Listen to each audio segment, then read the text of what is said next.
In this fourth lesson of the course, A Critical History of Economic Theory and Policy, we examine the history of political economy during the decades after Physiocratie is forgotten.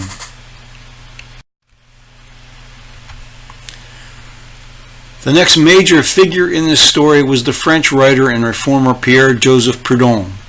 Proudhon wanted to make the state obsolete by establishing cooperative associations. His view of history and his contemporary experience brought him to oppose as aggressive the institutions of monopolistic capitalism, central governments, and organized religion.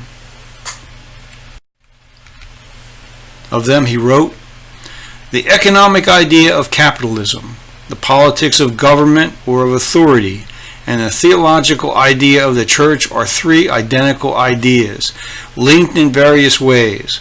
To attack one of them is equivalent to attacking all of them. What capital does to labor, and the state to liberty, the church does to the spirit. This trinity of absolutism is as baneful in practice as it is in philosophy. The most effective means for oppressing the people would be simultaneously to enslave its body, its will, and its reason." Karl Marx, on the other hand, felt it was necessary to take over the state by revolutionary means. Proudhon rightly feared Marx's communism as a new intolerance and a new religion that oppressed rather than liberated. Proudhon postulated a labor theory of property and a demand theory of value, later further developed by Henry George. He urged workers to form industrial associations and passively resist directives of the state.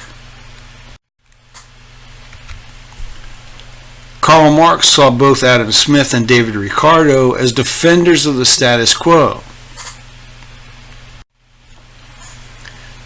that they represent a bourgeoisie which, still struggling with the remnants of feudal society, works only to purify economic relationships of feudal blemishes, to increase productive forces, and to give industry and commerce a new scope.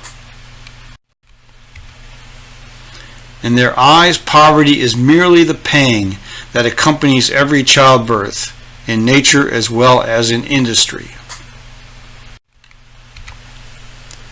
In mid-century, even the best minds were challenged to chart the right course.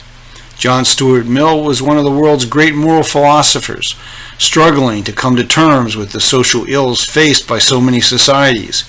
He concluded, for example,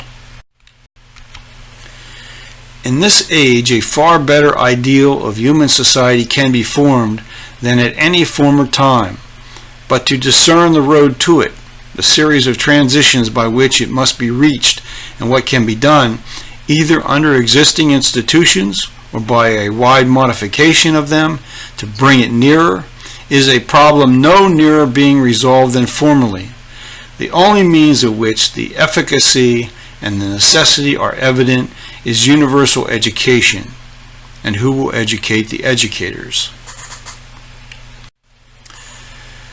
Mill's question proved to be of critical importance as the study of political economy expanded, while its interdisciplinary and moral emphasis fell victim to the quest for professionalism and credentialism. Marxism failed to gain much ground in Britain, where migration provided the safety valve against dissidence and poverty. Even so, criticism of landed privilege found a number of determined voices. Another important figure was Patrick Edward Dove, a Scot whose main work, The Theory of Human Progression, appeared anonymously in 1850 with a very limited printing. Dove is considered by many to be a precursor to Henry George on the so-called land question, as Dove challenged the entrenched idea that the rental value of land rightfully belonged to whoever held title or otherwise controlled the land. As Dove wrote, "By the division of its annual value of rent, that is, by making the rent of the soil the common property of the nation, That is, by taking the whole of the taxes out of the rents of the soil, and thereby abolishing all other kinds of taxation whatsoever. And thus all industry would be absolutely emancipated from every burden, and every man would reap such natural reward as his skill, industry, or enterprise rendered legitimately according to the natural law of free competition. A young Herbert Spencer, destined to become Britain's most heralded philosopher, also weighed in. In Social Statics, the first edition of which appeared in 1851, Spencer called for nationalization of the land under a joint stock ownership of the public, with the result that stewards would be public officials instead of private ones, and tenancy the only land tenure. These reforms, he believed, would be in perfect harmony with the moral law. Spencer's views, as expressed in 1851, remained unexamined until Henry George's book Progress and Poverty found an audience in the United Kingdom. George quoted Spencer, attracting public attention to the ideas conveyed in Social Statics. To distance himself from George's attack on landed interests, Spencer repudiated his own conclusions in an 1883 letter published in Tory-owned St. James Gazette, after describing Progress and Poverty as a work which I closed after a few minutes on finding how visionary were its ideas. We should remember that in addition to the reforms advanced by Henry George, conservatives in Britain and throughout Europe were responding to the challenges of socialist and communist ideologies. Spencer had to defend his position so that his patrons would feel secure that Spencer could be relied upon to defend the status quo. In this newspaper article, Spencer makes this remarkable statement. The purely ethical view of the matter does not obviously harmonize with the political and the politico-economical views. Henry George decided to respond to Spencer's repudiation with a book-length analysis of Spencer's treatment of the land question over time, examining each edition of Social Statics. George essentially stopped all other projects to write A Perplexed Philosopher, published in 1892.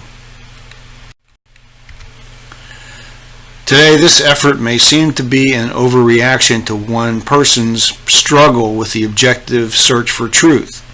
In George's time, the situation was rather different.